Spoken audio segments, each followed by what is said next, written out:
It's cheap to treat. Medicines are available all over the world, and it has death rates that compare very much to seasonal flu.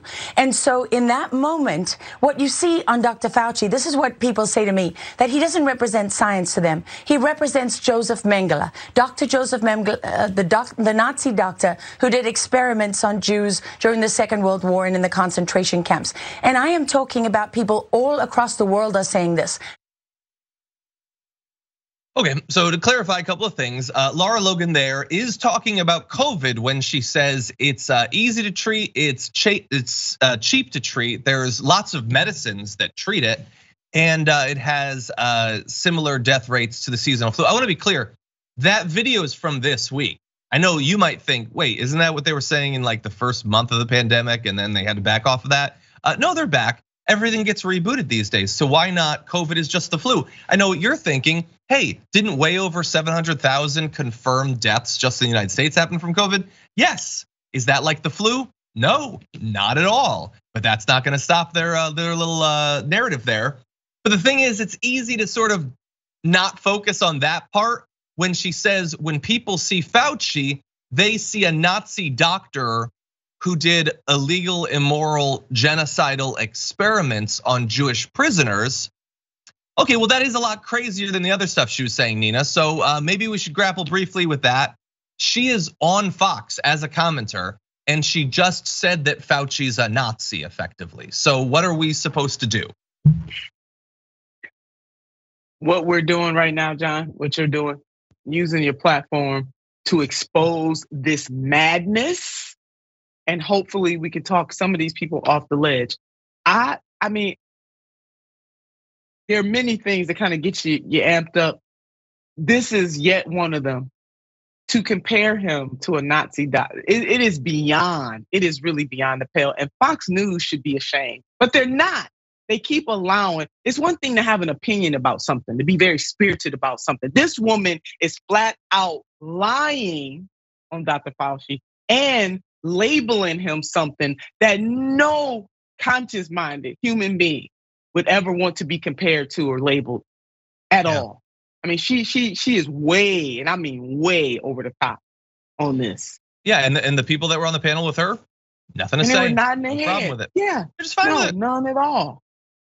Nobody called her out. Yeah, no, they don't have a problem. I mean, they were basically racing who's gonna be the first one to say that he's a Nazi. She got it. Okay, good job, Lara Logan. She's not gonna get in trouble for that or anything.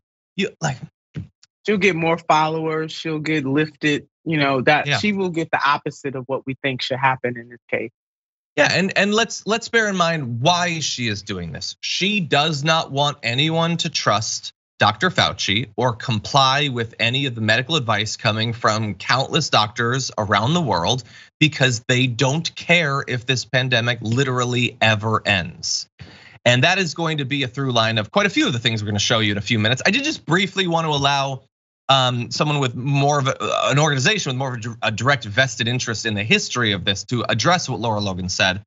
The Auschwitz Memorial Museum tweeted, exploiting the tragedy of people who became victims of criminal pseudo-medical experiments in Auschwitz in a debate about vaccines, pandemic, and people who fight for saving human lives is shameful.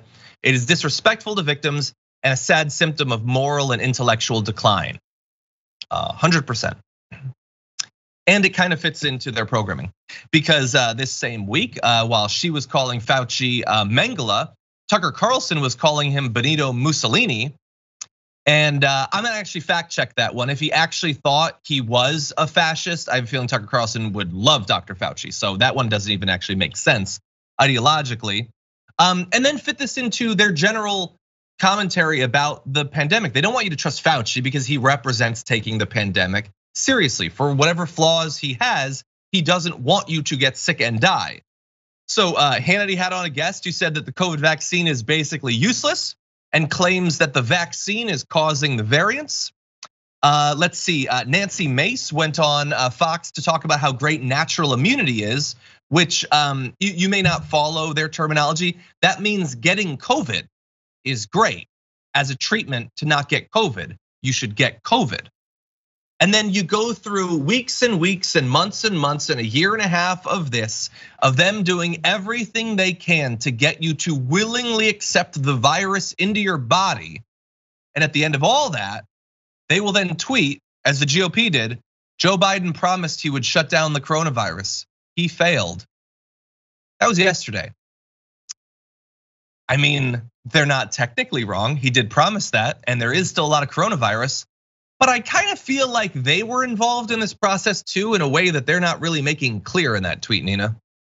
Yeah, I mean, the nerve. I mean, my grandmother would say more nerve than a brass A monkey at this point of those folks. One of those mother wit sayings. But no, the nerve of them, why they come on night after night to propagate, don't get vaccinated, don't take this virus seriously. And then they have the nerve to try to indict the current president of the United States of America makes, well, you know what? I won't say it makes sense in their world. Yeah. By the way, like if you wanna criticize Joe, we're gonna in like 5 minutes we're gonna begin criticizing Joe Biden having to do with the pandemic for his unwillingness to actually assume the mantle of leadership and pushing for the vaccine patent a moratorium, effectively letting more countries produce the patent. There are things to criticize him on. But the idea that he is singularly responsible for there still being COVID when they advocate for the virus on a daily basis. For more political news breakdowns, interviews, stories of activism, and me trying my hardest to care about the occasional big celebrity news story, subscribe to our YouTube channel at youtube.com/thedamagereport. And you can ring the bell wherever it is so you don't miss anything.